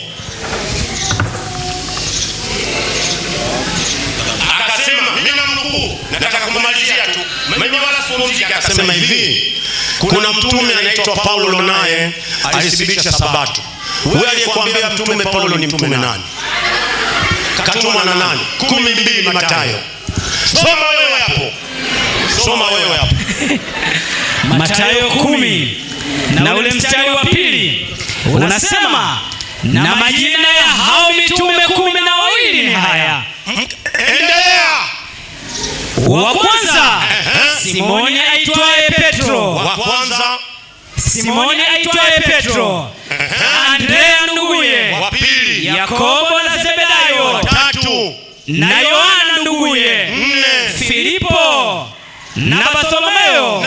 Tomaso na Mathayo mtoza ushuru. Yakobo Alfayo na Thadayo. Simoni Mkananayo na Yuda Iskarioti, naye ndiye mwenye kumsaliti. Weka alama hapo Paulo. Kama huyu kasema na Paulo mtume alisema, kuna mtume Paulo hapo? Sasa tunamuuliza Yesu ni kweli wewe kuna pumziko? Yohana 5:17. Soma mwenyewe. Yohana 5 na ile aya 17. Inasemaje? Yohana 5:17 inasema, akawajibu Yesu, Baba yangu anatenda kazi hata sasa. Baba yangu anatenda kazi hata sasa. Nami nitatenda kazi. Basi kwa sababu hiyo Wayahudi walizidi kutaka kumuua. Kwa kuwa hakuivunja Sabato tu, bali pamoja na hayo alimwita Mungu baba yake, akajifanya sawa na Mungu. 19 Mwana hawezi kutenda neno mwenyewe, ila lile ambalo amwona Baba analitenda. Kwa maana andiko linasema Wayahudi walitaka kumpua Yesu kwa sababu anatenda kazi kila siku. Aya sio hapo. Kuna pumziko hapa, kapumzika wapi? Ili tufanye mfano, tuseme mfano. Akasema Jumamosi imetajwa kwenye Qur'ani. Sasa mimi naacha hapa. Ukitoa aya kwenye Biblia, Mungu anasema Sabato ni Jumamosi, alafu ukatumia kuwaita Waislamu, karibuni Jumamosi tufanye ibada. Sasa na mimi naacha hapa. Ni andiko gani kwenye Biblia Mungu kataja Sabato ni Jumamosi? Bado ngapi? Bado mbili. Akatoa andiko akasema hili nasubiri watalipitia hili. Alitaka niliache nalipitia. Luka 4:16. Hapa napiga conclude na maliza. Luka 4:16. Ulijua taiache? Siiachi.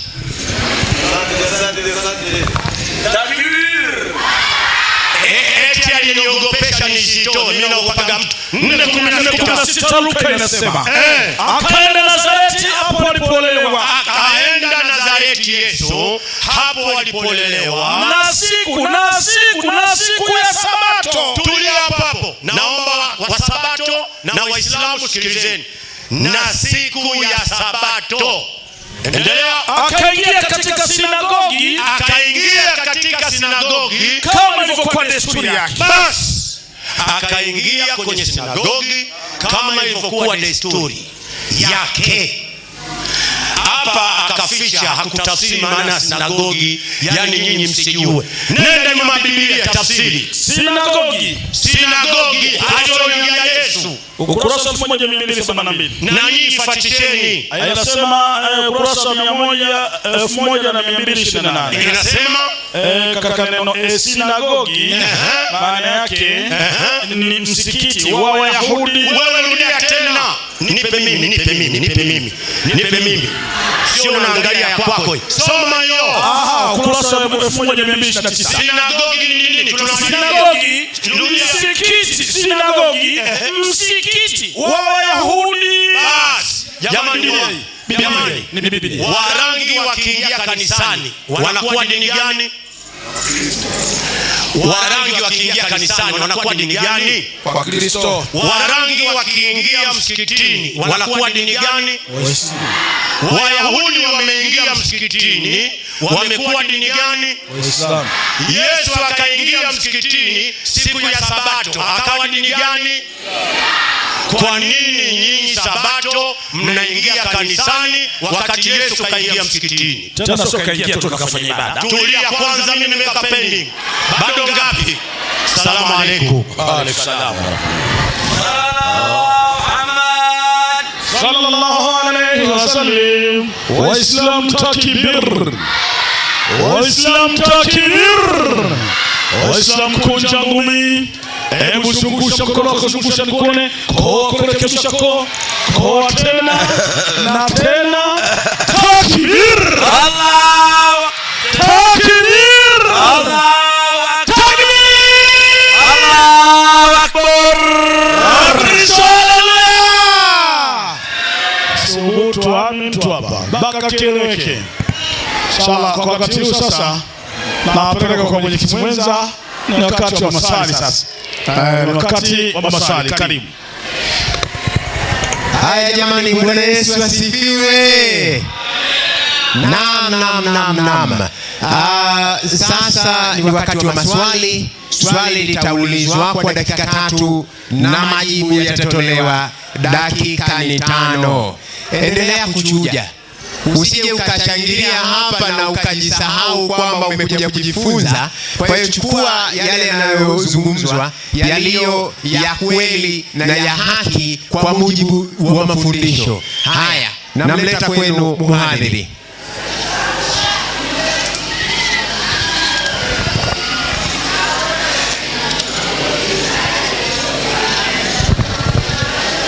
Bwana Yesu asifiwe.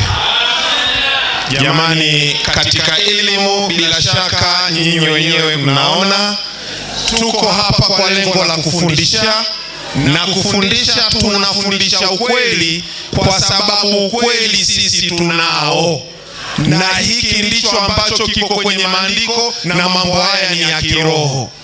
Sasa mwalimu, nisomee sura ile ya 22:40 kabla ya kuweka swali.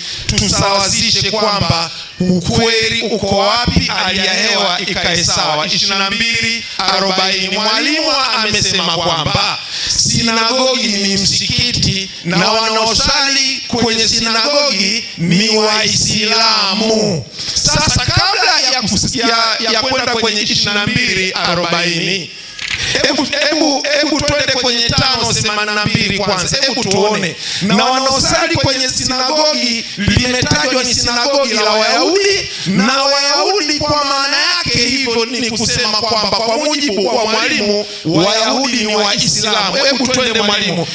5:82 mwalimu, tupe 5 na ile aya 82. Qur'ani inasema, tuambie, la tajidanna ashadda nas adawatan lilladhina amanu al-yahud walladhina ashraku wala tajidanna aqrabahum mawaddatan lilladhina amanu inasema hakika utawakuta walio maadui zaidi kuliko watu wengine kwa Waislamu ni Mayahudi. Adui wa Muislamu ni nani? Sinagogi ni msikiti wa nani? Kwa hiyo Myahudi na Muislamu ni ndugu maadui. Takbir. Allahu Akbar. Njoni kwa Yesu. Adui wa Muislamu ni nani? Ni Myahudi. Myahudi ambaye yuko wapi kwenye sina? Sasa nenda 22:40 afu ni gonge swali. 22:40 anasema wale ambao wametolewa majumbani mwao pasipo haki, ila kwa kuwa wanasema Mola wetu mlezi ni Mwenyezi Mungu, na lau kuwa Mwenyezi Mungu hawakingi watu kwa watu, basi hapana shaka zingelivunjwa nyumba za watawa na makanisa na masinagogi na misikiti. Hapo nyinyi ni mashahidi. Kuna sinagogi na msikiti. Swali, sinagogi ni msikiti? Hapana. Twende kwenye swali. Kutoka 28 sasa. Swali langu liko hapo. Kutoka na ile aya ya 20. Kutoka 20 na ile aya ya 8. Sinagogi na msikiti ni vitu viwili tofauti na haviwezi kwenda sawa abadani. Soma Kutoka 20 na ile aya ya 8 nasema, kumbuka siku ya Sabato uitakase. Siku sitafanya kazi, utende mambo yako yote, lakini siku ya saba ni Sabato ya Bwana Mungu wako. Andiko linasema siku ya saba ni Sabato ya Bwana Mungu wako. Sasa nataka mwalimu aje hapa aniambie siku ya saba ni Sabato ya Ellen G. White na Sirimu hapa. Jina langu ni Saidi, nimeshachagua. Haya, asante. Ni mnyanyue mwenyekiti kabla hakujapoa. Mwenyekiti tafadhali.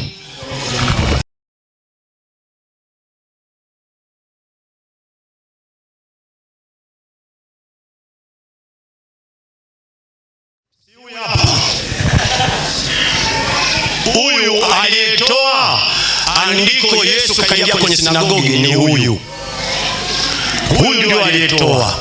Akaficha. Huyu kaja katoa, kasema sikilizeni. Rudi ile andiko lake aliyosema hii hapa. Ile aliyetoa alirudi hapa. Hii hapa. 22:40. Isome hiyo aya yake. Soma wewe 22:40. 22:40 nasema a'udhu billahi minash shaitani rajim, bismillahir rahmanir rahim. 22:40 inasema ndio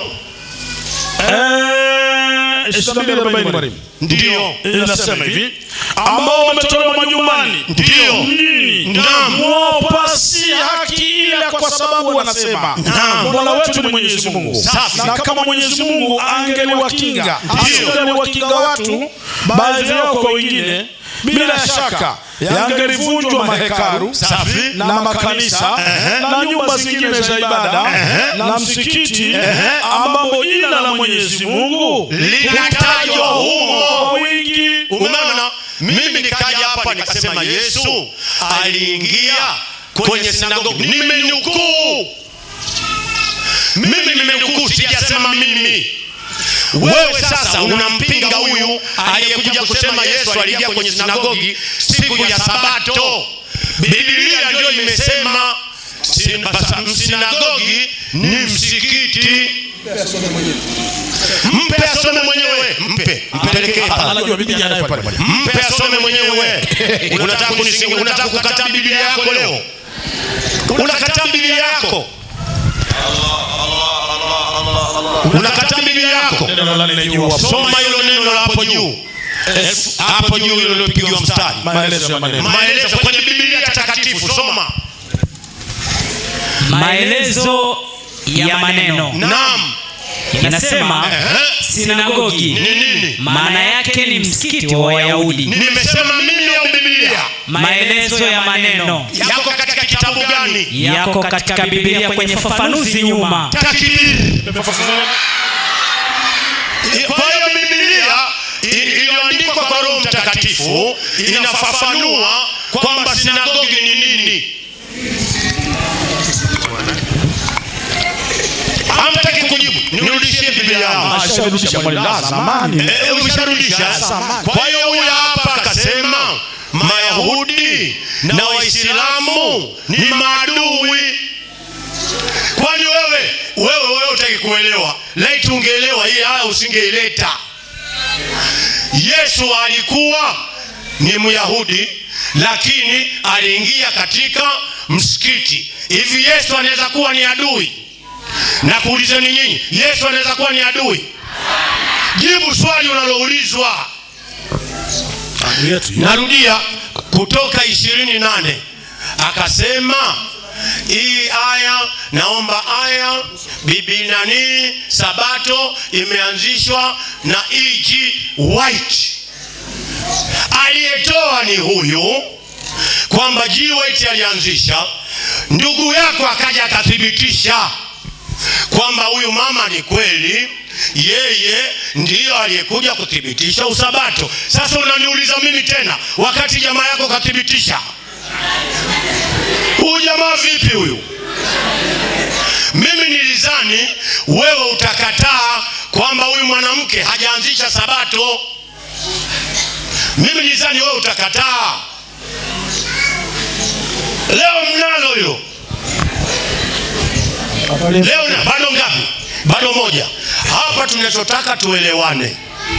Kama alafu hebu wewe itukuze siku ya Sabato 28, soma hiyo. Inasema ikumbuke siku ya Sabato uitakase. Subiri. Hiki ni kitabu cha Musa. Musa anaambiwa ikumbuke siku ya Sabato uitakase, uikumbuke. Ndio imesema ufanye ibada. Andiko linasema ikumbuke. Si tunaikumbuka, ipo. Imefanya sio ya siku ya kufanya ibada.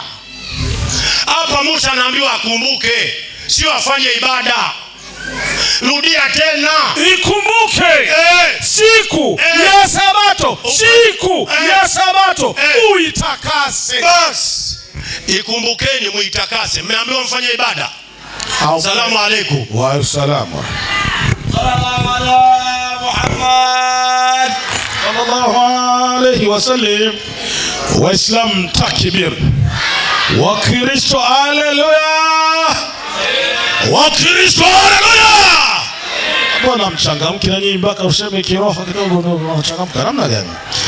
Naamini mambo yamekwenda vizuri na naamini mwalimu amejibu swali kana kwamba lilivyoulizwa. Kwa hivyo kwa wakati huu sasa naipeleka maiki hii kwa mwenyekiti mwenza, mambo yaweze kuendelea. Karibu mwenyekiti. Asante mwenyekiti, na umepiga vizuri ukionyesha uko tayari pia kwa ajili ya kubatizwa. Asante sana. Sasa na mimi nimpatie mhadhiri hapa kwa ajili ya kuendelea. Ni kweli, ni dakika 3. Ni kweli nilisema Yesu aliingia kwenye sinagogi ambalo ni msikiti wa Wayahudi. Sasa naomba mnisikilize kwa makini, niwape elimu. Sinagogi ilikuwa ni msikiti wa Wayahudi, na ukisoma Luka 4:16 ukiteremka chini pale, Yesu alipoingia kwenye sinagogi akaanza kujitambulisha yeye ni Masihi. Injili inasema Wayahudi wakamkataa, wakamtoa nje ya sinagogi, wakamrusha nje ya sinagogi. Yesu alipokataliwa kwenye sinagogi akasema hivi, Ufunuo 2:9. Nipe mwalimu wangu. Ngoja tu niwarekebishe, si mmeniwekea mimi mzigo. Ngoja tu niweke tafadhali. Ufunuo 2:9. Ufunuo 2 na ile aya ya 9. Walipomfukuza Yesu kwenye sinagogi la Wayahudi ambao ni msikiti wa Wayahudi, Yesu akasema hivi, inasema twende, naijua dhiki yako na umaskini wako, lakini wewe utajiri. Najua na makutano ya hao wasemao, najua na matukano hao wanaosema ya kuwa sahi wanakubali ni Wayahudi, ni Mayahudi, lakini nao sio Wayahudi, bali ni sinagogi la Shetani. Kama sinagogi ni msikiti basi msikiti ni jengo la shetani. Na Yesu akakanusha akasema hivi, Ufunuo 3:9. Twende Ufunuo 3:9. Ufunuo 3 na ile aya ya 9. Twende. Inasema ifuatavyo. Wape. Neno la Mungu linasema. Linasemaje? Tazama. Nakupa walio wa sinagogi. Yesu anawakataa akasema nakupa walio wa sinagogi. La shetani. Sinagogi ni jengo la shetani. Yesu akakataa kesa, sitawahi kuingia tena humo. Yesu alipokataa akasemaje? Mathayo 16. Kitabu cha moja inatosha. Mathayo 16:18. Yesu alipokataa sinagogi akasema hili sinagogi ni la shetani. Yesu alisemaje? Mathayo 16:18. Inasema, twende. Nami nakuambia wewe ndio Petro. Twende. Na juu ya mwamba huu twende nitalijenga kanisa langu. Bwana asifiwe. Yesu akasema sinagogi ni la shetani na nitajenga kanisa. Amen. Tuko pale pale. Swali liliulizwa Kutoka 28:10 nasema, lakini siku ya 7 ni sabato ya Bwana Mungu wako. Tunataka Mazingi atupe andiko, lakini siku ya 7 ni sabato ya Ellen G. White. Tunasilimu. Aya kutoka ndani ya Biblia au Qur'ani. Andiko. Mwenyekiti hakujapoa, karibu. Mwenyekiti anasema hawajapoa. Mbona bwana? Na sisi tunasema hatujaboa. Nyinyi hamjapoa na sisi hatujaboa. Mpaka sasa hivi bado tunaonekana 3-0. Wakati huu sasa nataka ukae aje huyu. Anakuja huyu. Kisha kuja. Kisha badilisha mwingine. Wewe kabadilisha mwingine, kabadilisha mimi nitakalibadilishe. Wewe unataka kubadilisha mwenyewe? Njoo profesa. Karibu. Asante. Unajua huu umekuwa mtihani. Ngaje Mbogo atamalizia. Huu umekuwa mtihani. Kile kitabu cha Magdalene White kakitoa huyu bwana alikisema, huyu akakikubali. Alikubali kitabu, alikikataa. Vipi? Anauliza tena swali, tuambie sabato kaanzisha Magdalene White wakati yeye ndio aliyosema. Yule mama alikuja kulisisitizia jambo la sabato, si ndio aliyosema yeye? Hisi anamshangaa huyu. Namshangaa.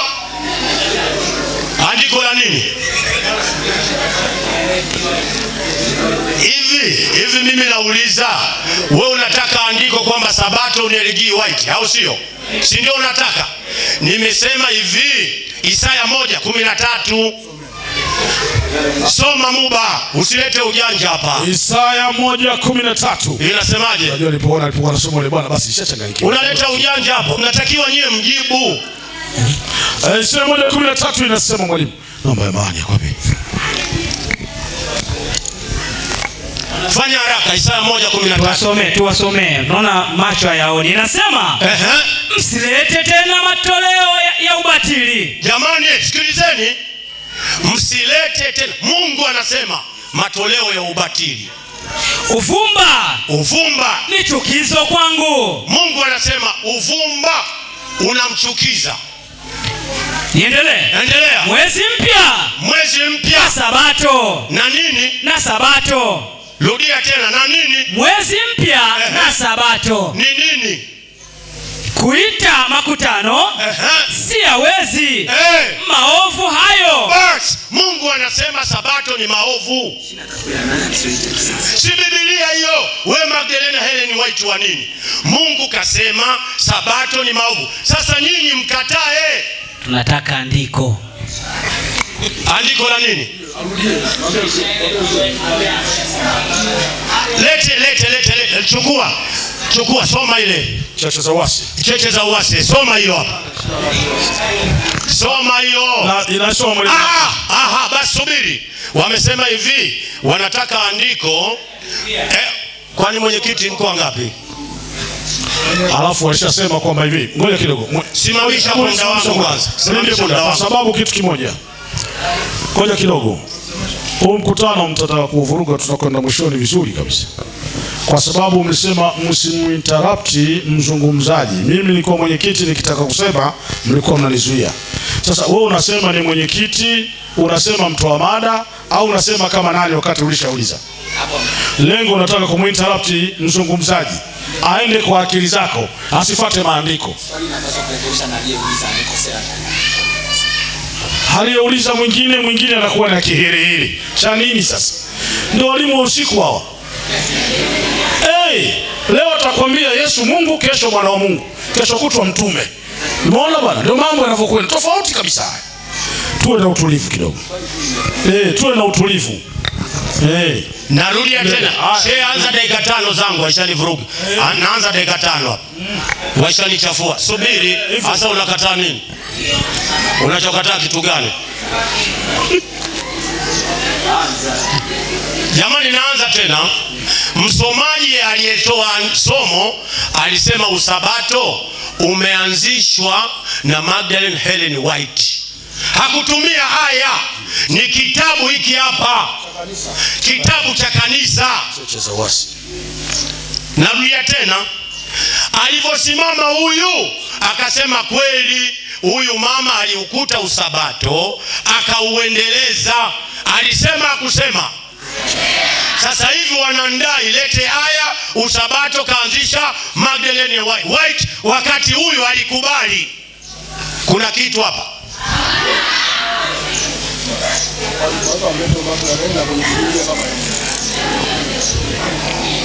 Tusitaki kuvurugana, lazima tuwe. Nyinyi mmeona ile kanisa leo linazama, mnaanza matatizo. Usianze matatizo.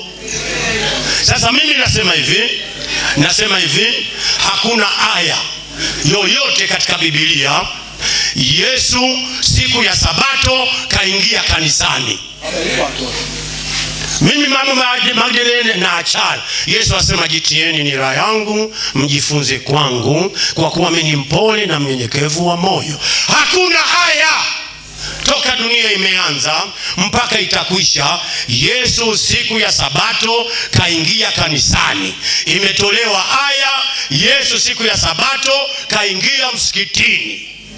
Akasema sinagogi nina mashetani, ni wale wanaosema Yahudi akisema yeye ni Myahudi, huyo ni sinagogi la shetani, sio nyumba. Usitaki kuchanganya watu. Wataka kuwachanganya watu hapa. Kwa hiyo mimi na mdefense ndugu yangu hapa alipotumia kile kitabu. Sasa nitakuja kuulizwa sasa, hiki ni kitabu cha kanisa. Nyewe wa Sabato, leo wa Sabato wenzenu wanakataa kitabu cha kanisa. Ndio maana anasema lete aya Magdalene kaanzisha usabato. Sasa mbona mnamfuata kama aya hakuna? Na hela zake wanachukua. Na hela zake mnachukua kutoka Marekani. Nyie vipi? Hii kaanzisha kampuni alafu unakataa somo la kampuni. Yaani mtu amekuajiri kwenye kampuni yake, unachukua hela alafu unamkataa. Akisikia anakufuta kazi. Mnasemaje hapo, sawa si sawa?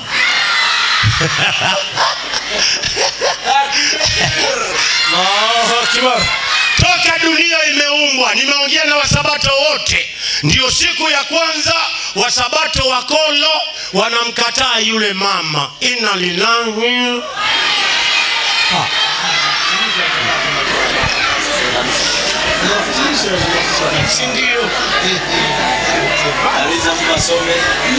Bado ngapi?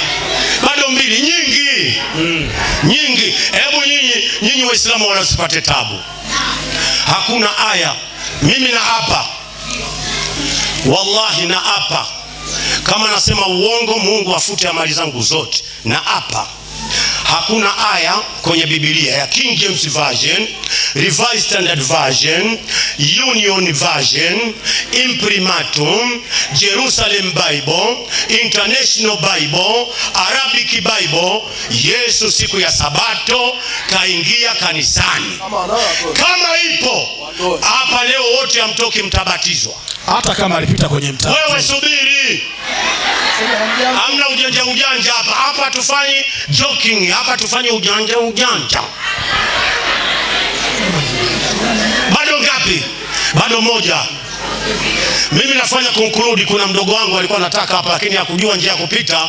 Kwa hiyo yeye atakuja atamaliza. Nasema hivi, kuanzia leo Wasabato, mkiamini Mungu alipumzika, basi Mungu huyo ni dhaifu. Nyinyi Wasabato, Mungu, jamani, Mungu anachoka? Anayechoka ni yule akifanya kazi anapumzika, ndio anayechoka. Mungu hachoki. Inakuwaje siku ya 7 apumzike? Labda huyo Mungu kuli. Wewe subiri kwanza. Mmenielewa mjanielewa? Hata Wasabato wenyewe wakiwa katika shughuli zao za kisabato, mama wa kisabato na baba wa kisabato, kuna shughuli wakifanya, wakichoka wanafanyaje? Wanapumzika. Mmenielewa amjanielewa?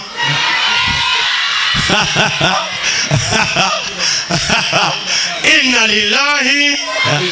Haya, muda tayari sasa. Hebu ngeni waulize Wasabato na Waislamu, ni nani alishawahi kuchoka akapumzika? Mkono juu wote. Salamu alaikum.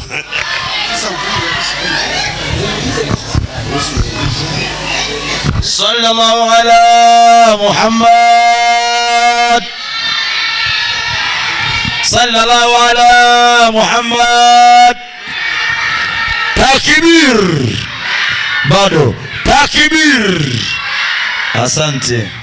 Waislamu raha usio raha. Wakristo haleluya.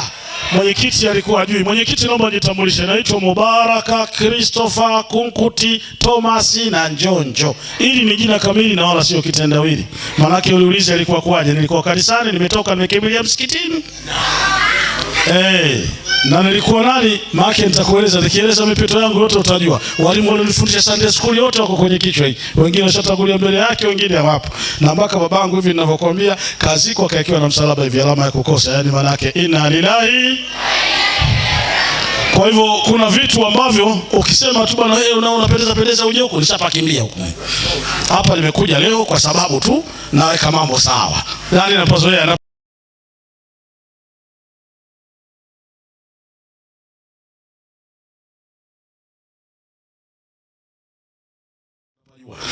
wanajua wote hawa. Najua nini? Na huyu ndio alosilimisha huyu hapa. Huyu mzee huyu. Na ndio maana leo niko naye hapa. Muona nampa support mimi kwa sababu na support najua. Ushanifahamu sisi? Useme la ilaha illa Allah. Tunataka kuuliza maswali. Alafu tunaona kuna watu wako nje kule. Waislamu sisi tumeingia humu. Nyinyi mlio nje zetu ni nani? Wakristo au? Kama ni Waislamu ingieni humu ndani. Alafu mwenyekiti, dakika moja kidogo, samani. Nataka niwaambie Waislamu wa Koro, sisi tumetoka Dar es Salaam. Tumeacha shughuli zetu. Tumeacha mambo yetu. Tumeacha kila kitu chetu. Tumekuja hapa Koro.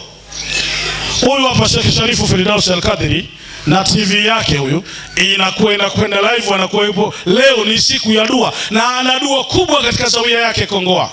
Zawia ina maelfu ya watu. Kaacha huyu, kasema anakwenda kumtangaza Mungu na mtume Koro. Tuseme la ilaha illa Allah. Profesa Habibu Athman Mazinge ana shughuli nyingi za kufanya, ana vitu vingi. Niwaulizeni nyinyi Waislamu wa Koro, mlichangishwa chochote au kuomba kwa ajili ya kuja profesa hapa?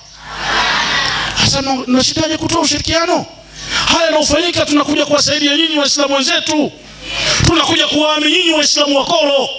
Alafu hakuna mtu anaonyesha mshikamano wala ushirikiano wowote. Ndio mmekaa kama mmwagiwa maji. Tena wengine wanaogopa hata kufika.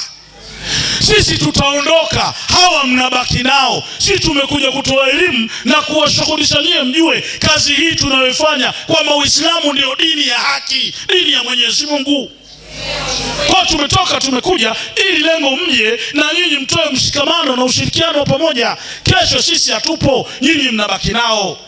Si mnaelewa sasa Kwa lazima ifike para onyeshe mshikamano, afu mjitoe katika majumba yenu, ili mnadi sehemu kama hiyo yote tungejaa hapa mpaka nje huko. Tungeidhihirisha vizuri imani yetu. Aliwakati shehe, aliwakati. Kaswaif. Naam. Sawa. Umeona?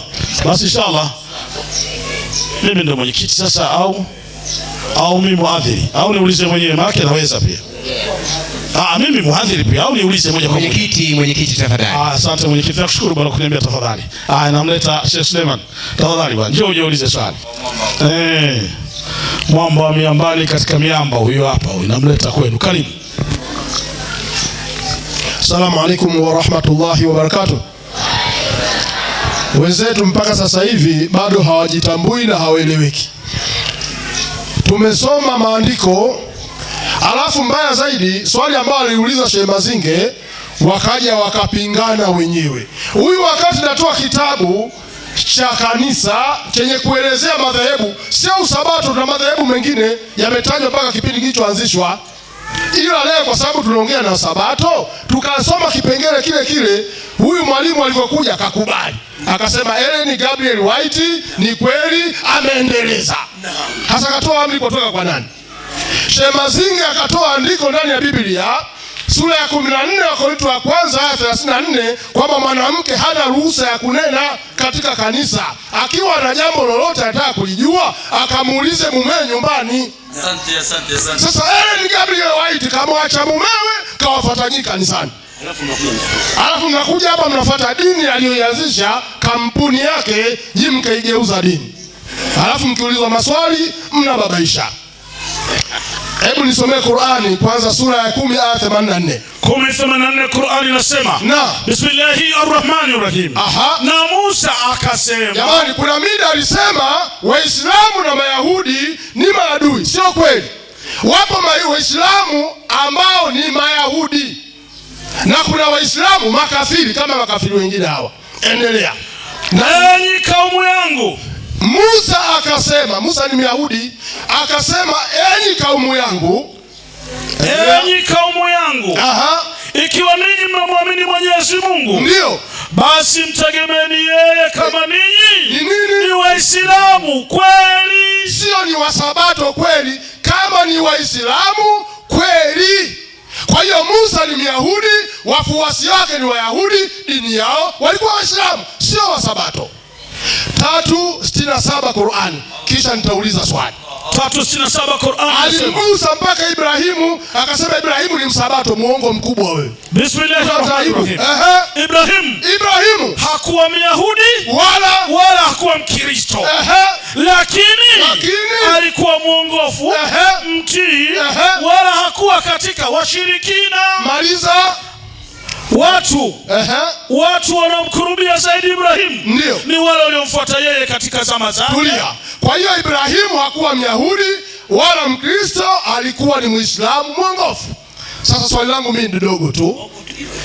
Imesema katika maandiko kwamba Yesu siku ya Sabato aliingia katika sinagogi ambayo ni msikiti. Swali langu, aya gani kwa mujibu wa Biblia? Sihitaji gazeti wala maelezo. Mungu anasema Yesu aliwahi kuingia katika jengo lenye kuitwa kanisa siku ya Sabato. Wala hata kasimama nje tunasema wa Sabato wa mjambo, wala hata asalimie kwa nje. Aya gani Yesu aliwahi kulisogelea kanisa siku ya Sabato? Aya ambayo ni Jumamosi. Aya nataka kutoa aya, itolewe aya, sio maelezo wala vipeperushi. Salamu alaykum. Wa alaykum salam. Waislamu takbiri. Wakristo haleluya.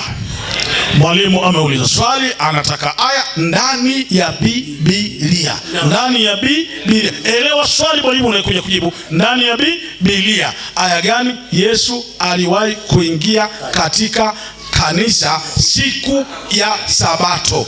Karibu mwalimu. Haya, sasa naomba zile chujio ziwake kwa ajili ya kuchuja ukweli. Na mimi sina muda wa kupoteza, ninamuinua tayari muhadhiri kwa ajili ya majibu. Ngoja nimfundishe kwanza. Unajua kitu kinachonishangaza jamani, msione sisi tunanyamaza wakati mwenyekiti wao na maneno mengi. Mwenyezi Mungu ndiye ametufundisha hivyo. Katika Methali 10:19. Ngoja nimsaidie mwalimu. Najua wingi wa maneno sio hoja. Inasema aliye na maneno mengi kwanza hata simamishi mada. Inasemaje? Katika wingi wa maneno. Katika wingi wa maneno wa mwenyekiti hapakosi kuwa na maovu. Hapakosi kuwa na uovu. Tukianza na sisi kutoa maneno kama yeye, jamani, kutazuka nini? Bali sisi hatujafundishwa hivyo. Bali yeye kwa msitole tunanyamaza, hatuna cha kusema. Mwenyezi Mungu hajatufundisha hivyo. Dakika zangu 5 nitajibu kuwa na amani. Anyamaze huyu. Sasa mwalimu wangu akasema, kumbuka tulisoma Mwanzo, Kutoka, inasema lakini siku ya 7 ni sabato ya Bwana Mungu. Yeye ndiyo mwenye sabato. Mimi nilikuja kuendeleza sabato kolo, ila kuna mwenye sabato. Na tulimwambia atoe andiko, sabato ni ya Aaron. Aaron alienda kuendeleza kama nilivyoendeleza mimi hapa koro, akaenda kuendeleza, lakini sabato ni ya Mungu. Akaulizwa, wapi wanawake wanaruhusiwa kwenda kuendeleza kazi ya injili? Ni swali simple. Zaburi 68:11. Zaburi 68:11. 68:11 anasema, Bwana alitoa neno lake. Zaburi 68:11. 68 ndipo nipo hapo. Inasema, Bwana alitoa neno lake. Wanawake watangazao habari ni jeshi. Wanawake watangazao habari njema. Ni jeshi kubwa. Ni jeshi kubwa. Bwana asifiwe. Sasa yeye anasoma aya eti mwanamke asihubiri hapa mimbarini. Ni kweli mwanamke hapaswi kuhubiri, lakini wanapaswa kuwa wamishenari, wakaseme na wanawake kule wa Kiislamu wawe wa sabato. Wanawake wanaruhusiwa. Nirudie mwalimu. Rudia tena. Bwana alinitoa neno lake. Twende. Bwana analitoa neno lake. Wanawake watangazao habari njema, jeshi kubwa. Jamani, wanawake wa kisabato muende huko mkawahubirie hawa waje. Mnaruhusiwa. Sasa amesema dini yetu imeanzishwa na mwanamke. Amesahau Muislamu wa kwanza ni mwanamke. Maisha ya Nabii Muhammad. Mpe hiyo kitabu cha maisha ya Mtume Muhammad ambacho kimeandikwa na Kadhi. Twende mwalimu wangu, twende tu haraka. Twende. Inasema katika ule ukurasa wa 18. Twende. Inasema Waislamu wa awali kabisa. Waislamu wa kwanza kabisa. Inaanza juu inasema akafariki bwana Waraka bin Naufal. Nenda Waislamu wa kwanza kabisa. Waislamu wa awali kabisa. Twende. Namba moja. Bibi Khadija binti Khuwailid. Eti nani? Bibi Khadija binti Khuwailid. Sasa Muislamu wa kwanza si ni mwanamke Khadija? Kwani hiyo hajaiona?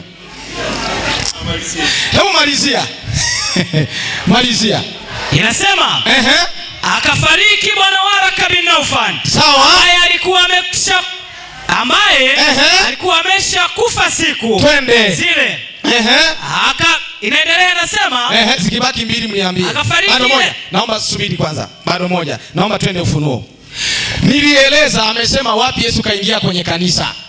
Nilieleza ngoja tu. Nilieleza kwamba Yesu aliingia kwenye sinagogi la Wayahudi siku ya Sabato. Tena maandiko yanasema ilikuwa desturi yake, kawaida yake kufanya ibada siku ya Sabato. Hiyo siku kaenda kwa Wayahudi wakamfukuza. Akasema hili limekuwa sinagogi la shetani, na akasema nitaanzisha kanisa. Sasa hili kanisa ni mali ya nani? Ufunuo 22:16. Ufunuo 22 na ile aya ya 16. Twende. Inasema mimi Yesu nimemtuma malaika wangu kuwashuhudia ninyi mambo haya katika makanisa. Yesu mwenyewe anatumaga malaika wake makanisani. Jamani, Bwana asifiwe. Maana alisema nitalijenga kanisa langu, na akaanza kutuma malaika kwenye kanisa. Sasa atatuma malaika yasiende kanisani. Wa inna lillahi wa inna ilaihi rajiun. Amen. Asante Waislamu, takbir. Wachoyo. Haya, Wakristo, Bwana Yesu asifiwe. Amen. Tena kuna watu waligoma hata kwamba sio binadamu na tuko nao hapa. Haya, mwenyekiti, tafadhali nikukaribishe. Na mimi namleta moja kwa moja kwa sababu nimeambiwa nina maneno mengi, ndio asili ya binadamu. Na wenzangu naona na maneno machache lakini wanahubiri na nimepewa andiko. Sasa nazuiwa hapa nisome maandiko, nayo maandiko lukuki, ila mwalimu akija naamini atanisaidia walau na mimi niweze kuyasoma. Karibu mwalimu. Assalamu alaikum wa rahmatullahi wa barakatuh. Huyu mwalimu anatia aibu kabisa. Hivi swali langu nimeuliza Yesu kamtuma malaika nani? Nimeuliza aya gani Yesu ameingia katika jengo linaloitwa kanisa siku ya Sabato? Sio naona ingia. Ili msitumalizie viwanja tu hapa. Wapi Yesu kaingia katika nyumba inayoitwa kanisa siku ya Sabato? Wewe mwenyewe umeshuhudia kwamba Yesu siku ya Sabato aliingia msikitini katika sinagogi. Leo unalalamika eti anatoa Ufunuo 22:16, mimi sijui. Anzia 15. 22 16 anzia 15. Nianzie 15 Na Ufunuo wa Yohana anasema 15. Ndio. Unasoma mwalimu? Ndio. Hii hapa inasema. Ndio. Huko nje wako mbwa na wachawi na wazinzi na wauaji na hao waabudu sanamu. Jamani, na hao wanaoabudu sanamu ambao wa Kristo. Endelea. Na kila mtu apendaye uongo na kufanya. Maliza. Mimi Ndio. Yesu Ndio. nimemtuma malaika wangu. Yesu anashuhudia ni wazinzi, wachawi, wanaoabudu sanamu katika makanisa. Hajasema Yesu kaingia kanisani. Huo ni ushuhuda, wanaambiwa watu wanaotenda maovu wapo katika kanisa. Sasa wapi Yesu kaingia katika jengo linaloitwa kanisa siku ya Sabato? Ndio mada yetu. Haelewi mpaka sasa hivi. Kwa hoja yangu ya msingi swali liko 38:3 Ayubu. 38:3 Ayubu inasema, posho hiyo. Basi jifunge viuno kama mwanaume. Basi jifunge viuno kama mwanaume. Maana nitakuuliza swali nawe nijibu. Sasa kama wewe sio mwanaume, waambie hao. Kama wewe ni mwanaume kweli sio mwanamke, toa aya ndani ya Biblia. Aya gani Yesu aliwahi kuingia katika kanisa siku ya Sabato? Kama kidume kweli jibu, kama demu usijibu. Sasa sikilizeni jamani, majibu yanayokuja ya mwanaume au ya mwanamke. Karibu. Sallallahu ala Muhammad sallallahu alayhi wasallam. Na niseme kitu, Waislamu takbiri. Waislamu takbiri. Swali mmeelewa? Ni Waislamu mmeelewa swali? Wakristo haleluya. Wakristo mmeelewa swali? Mmeelewa swali? Mbona hamjibu kama ndio au hapana? Swali, wapi andiko siku ya Sabato Yesu aliingia kanisani? Asante, swali limesikika vizuri. Sasa niwaite wahadhiri kwa ajili ya kujibu. Bwana Yesu asifiwe. Jamani, Bwana Yesu asifiwe. Waislamu takbiri. Hata hiyo mtaki. Haya. Mwadhiri karibu. Unajua hawa wataelewa tu pole pole, taratibu tu wataelewa tu. Naomba mnisikilize. Naomba mnisikilize. Isome vizuri Luka 4:16. Isome vizuri. Kwa sababu huyu hanielewi, najua ninyi mtanielewa. Si lazima huyu aelewe. Anajifanya haelewi. Luka 4:16. Luka 4. Twende. Ile 16 anasema, akaenda Nazareti. Yesu akaenda Nazareti. Hapo alipolelewa. Na siku ya Sabato. Akaingia akaingia katika sinagogi kama ilivyokuwa desturi. Niwaulizeni swali, desturi ni nini? Si ni kawaida yake? Kawaida ya Yesu napaswa kuelewa. Wakati ule wa Wayahudi ilikuwa ni kwenda kwenye masinagogi yao siku ya Sabato kufanya ibada, ndio ilikuwa kawaida yake. Na nilipoenda kwa Wayahudi nikawaambia, wakamkataa. Kama wakamkataa, huyu sio mkombozi wetu. Yesu akasema sinagogi limekuwa jengo la shetani. Akasema nitaanzisha kanisa langu, na nimetoa ufunuo. Yesu anatuma malaika wake kanisani. Jamani, Bwana asifiwe. Huyu wapi haelewi? Na bado Yesu akasema huyu ni Yesu. Akasema hivi kwenye Marko 2:27, mpe hiyo Marko 2:27. Sikibaki 27. Marko 2:27 inasema, sikiliza maneno ya Yesu. Yesu akawaambia Sabato ilifanyika kwa ajili ya wanadamu. Yesu akasema Sabato ilifanyika kwa ajili ya kila mwanadamu. Wangapi wanadamu hapa? Kama wewe ni mwanadamu, wengine hawezi kukubali kama ni wanadamu. Na si mwanadamu kwa ajili ya Sabato. Kwa Sabato ilifanyika kwa ajili ya mwanadamu. Yesu anaendelea kusisitiza Sabato ilifanyika kwa ajili ya Mungu, kwa ajili ya mazinge, kwa ajili ya Waislamu wote walioko hapa. Na nikatoa andiko hili na tena naomba nisisitize, baruani Qur'ani 16:24. 124. Qur'ani 16:24. Qur'ani 16:128 nasema, hakika siku ya Sabato Jumamosi. Jamani, Bwana asifiwe. Hii Qur'ani inasema hakika, yani Mungu akatae asikubali. Qur'ani inasema hakika siku ya Sabato Jumamosi. Soma ufafanuzi wake. Ufafanuzi yake inasema, okay, sawa. Inasema wala sio kuitunza siku ya Ijumaa. Qur'ani inasema sio kuitukuza Ijumaa na kuiacha Jumamosi kama ilivyo katika kwanza. Uislamu wa kweli ni kutukuza Jumamosi, sio Ijumaa. Na kuacha Jumamosi. Endelea. Nasema kama kuwa katika Uislamu kutarafiana na alivyokuwa kukataa Jumamosi ni kuhitirafiana na Ibrahimu, sio LGYT. Bwana Yesu asifiwe. Bwana asifiwe. Amen. Bado moja, Matendo 7. Anasema wapi Yesu alikuwa kanisani? Kanisa ni la kwake, atakuwemo tu. Matendo 1. Matendo 7 aya yake ya 38. Matendo 7.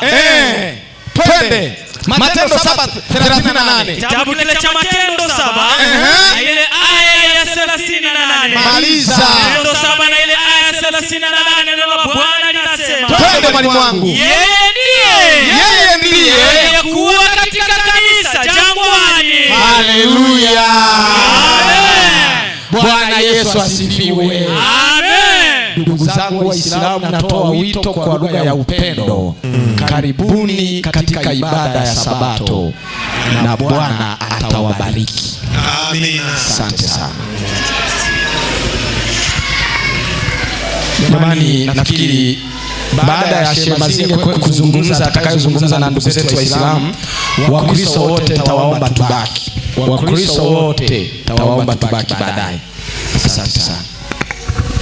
Asante sana. Sasa mwenyekiti, kwa ajili ya kumuita shehe ni kukaribishe pia.